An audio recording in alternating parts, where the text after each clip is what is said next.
বিচার এবং নির্বাচন।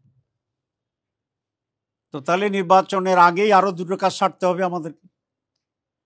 একটা হচ্ছে বিচারকে দৃশ্যমান করতে হবে, সিম্বলিক করতে হবে। সকল বিচারের সময় সম্ভব না, আমরা এটা জানি, কিন্তু এটা সিম্বলিক এবং দৃশ্যমান করতে হবে যে গভর্নমেন্ট বিচারে সিনসিয়ার আছে, তারাও জুলাইয়ের চেতনাকে ধারণ করে কালপিটদেরকে শাস্তির ব্যবস্থায় আওতায় আনবে।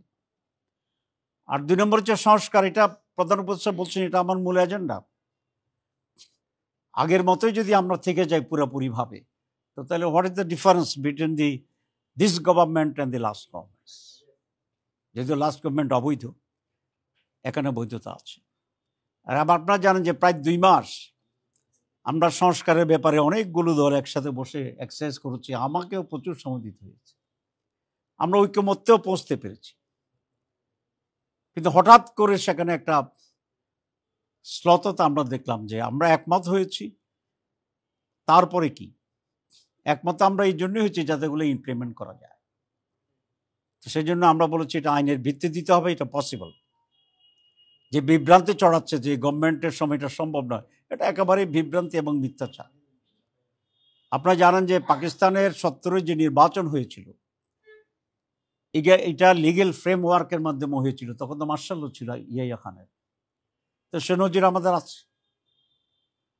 আমাদের মুজিবনগর সরকার যেটা ছিল প্রায় 9 মান্থস, তো সেটাকেও তো একটা প্রোক্লেমেশনের মাধ্যমে বৈধতা দেওয়া হয়েছে। শহীদ প্রেসিডেন্ট জিয়াউর রহমান যখন হানা ভোট করছিলেন, তখনও সংবিধান ছিল না। উনি হানা ভোটের ভিতরে রেফারেন্ডাম, যেটাকে আমরা বলছি, রেফারেন্ডামের মাধ্যমে প্রেসিডেন্ট হিসাবে বৈধতা নিয়েছে।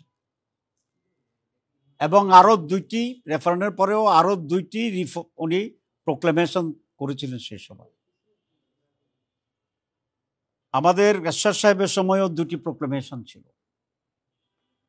এবার যে গভর্নমেন্ট আছে এটা তো কনস্টিটিউশন নাই, কিন্তু সুপ্রিম কোর্টের একটা অনুমোদনের ভিতরে ওনারা যেটা বলছেন 106 এই ধারায় এই গভর্নমেন্ট এখন চলছে। নির্বাচনের পরে নির্বাচিত সরকারকে, পার্লামেন্টকে এই সব কিছুকে রেটিফাই করতে হবে, এতে কোনো সন্দেহ নেই। কিন্তু এখন এটার আইনের ভিত্তিতে এক্সিকিউট করা সম্ভব। আমরা একটা বিশেষজ্ঞ কমিটি করেছি অলরেডি, এবং তারাও তাদের ওপিনিয়ন দিচ্ছে।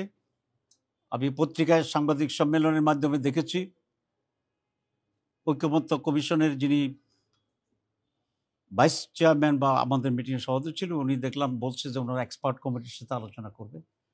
আমরা এটাকে ওয়েলকাম জানাচ্ছি, এবং এক্সপার্ট কমিটির ওপিনিয়ন নিঃসন্দেহে পজিটিভ থাকবে, যেহেতু আমাদের ডাইরেক্ট ইনস্টেন্স আছে। আপনি ইংরেজি একটি কথা জানেন যে example is better than president. তো বাংলাদেশে এরকম অনেক এক্সাম্পল, একটা এক্সাম্পল না, গণভোটের এক্সাম্পল আছে, লিগেল ফ্রেমওয়ার্কের এক্সাম্পল আছে, অর্ডিন্যান্সের এক্সাম্পল আছে। তো যে কোনো একটাকে এখন আমরা ব্যবহার করে এটাকে আমরা বইতে দিতে হবে, এবং সংস্কারের ভিত্তিতেই নির্বাচন হইতে হবে, যেটি কিছুটা হইলেও ফেয়ার ইলেকশনের একটা আস্থা বা ফেয়ার ইলেকশন হবে এরকম একটা কনফিডেন্স মানুষের গ্রো করতে পারে। শুধু আমার দাবি খুব স্পষ্ট যে আমরা অবশ্যই নির্বাচন চাই, নির্বাচনে আমরা অংশগ্রহণ করতে চাই, কিন্তু নির্বাচনকে ফেয়ার করার শর্তটাকে আমরা জোর করে এখানে খুব গুরুত্বের সাথে বিবেচনা করতে চাই। সেই জন্যে ঐকমত্য কমিশনের যে সুপারিশ আছে সেগুলোকে আইনি ভিত্তি দেওয়া, বাস্তবায়ন করা, এবং সেই ভিত্তিতে আগামী নির্বাচন হইতে হবে। আমাদের কিছু বাড়তি পলিটিক্যাল দাবি আছে, যেটার সংসদে একটা পোর্শন আমরা একমত হয়েছি, সেটা হচ্ছে পিআর আপার হাউসে। কিন্তু আমাদের দাবি হচ্ছে PR total, upper house and lower house both, এবং সেই ইস্যুতে আমরা আন্দোলন করব, সেটাকে আমরা রিয়েলাইজ করার জন্য চেষ্টা করব। এটার কারণ হচ্ছে 54 বছরের ট্রেডিশনাল নির্বাচনের পদ্ধতিতে আমরা দেখেছি যে এখানে ফেয়ার ইলেকশন কখনো নিশ্চিত করা যায় নাই। সুতরাং এই দীর্ঘ সময়ের ব্যর্থতার প্রেক্ষিতে আমরা একটা নতুন এক্সপেরিমেন্ট করতে চাই, যারা পৃথিবীর প্রায় 70-80টা দেশে আছে, যেটা মোর প্রতিনিধিত্বমূলক।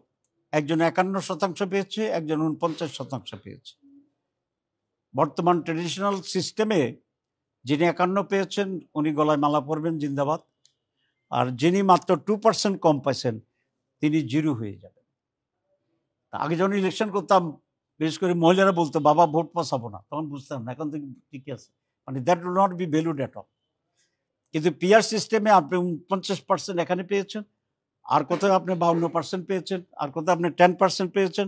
সারা বাংলাদেশের ইন টোটালিটি আপনার স্ট্রেংথটা কি সেটা প্রতিনিধিত্ব হবে এবং সেই প্রফেশন আনুপাতিক করেই আপনি পার্লামেন্টে আসন গ্রহণ করবেন।